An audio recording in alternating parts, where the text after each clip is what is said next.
अक्सर ये कहते सुना जाता है कि आध्यात्मिक मार्ग पर चलने वालों के लिए भावनाएं एक बाधा है।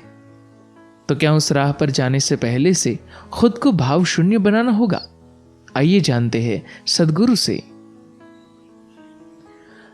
अगर किसी इंसान के अंदर कोई भावना ही नहीं है तो आप उसे इंसान नहीं कह सकते।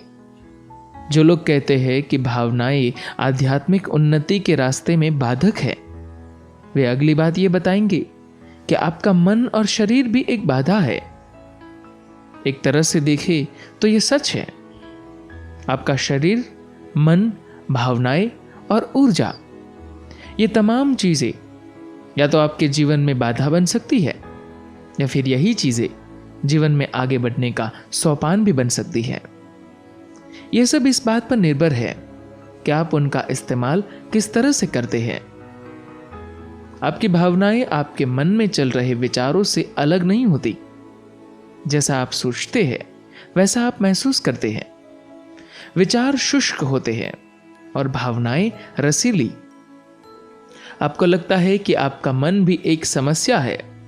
नहीं, समस्या मन नहीं है।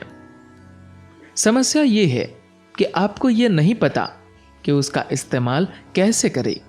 इसे ऐसे समझ सकते हैं, आपको गाड़ी चलाना नहीं आता और हमने आपको तेजी से चलने वाली एक कार दे दी।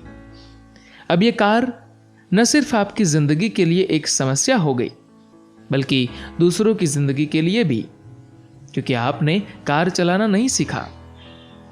जाहिर है समस्या की वजह मशीन नहीं है, मन आपके लिए समस्या बन गया है, क्योंकि आपने इसे संभालने का तरीका सीखने की कोई कोशिश नहीं की। मन और भावनाएं समस्या नहीं है। भावनाएं तो मानवीय जीवन का एक खूबसूरत पहलू है। अगर भावनाएं न हो तो लोग बदसूरत हो जाए। हाँ, बस इतना है कि जब भावनाएं बेलगाम हो जाती है तो यह पागलपन कहलाता है। अगर आपके विचार बेकाबू हो जाते हैं तो यह पागलपन है।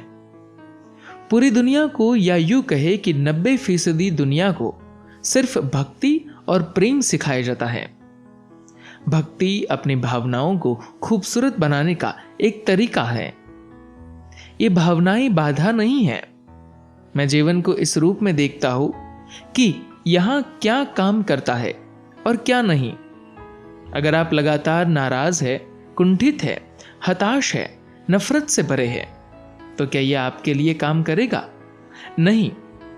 लेकिन अगर आप अपनी भावनाओं को आनंद, दया और प्रेम से भरपूर बना लेते हैं तो यह आपके लिए जरूर काम करेगा। तो अहम बात यह है कि कौन सी चीज काम करती है। सवाल यही है कि कोई चीज काम करती है या नहीं। धन्यवाद।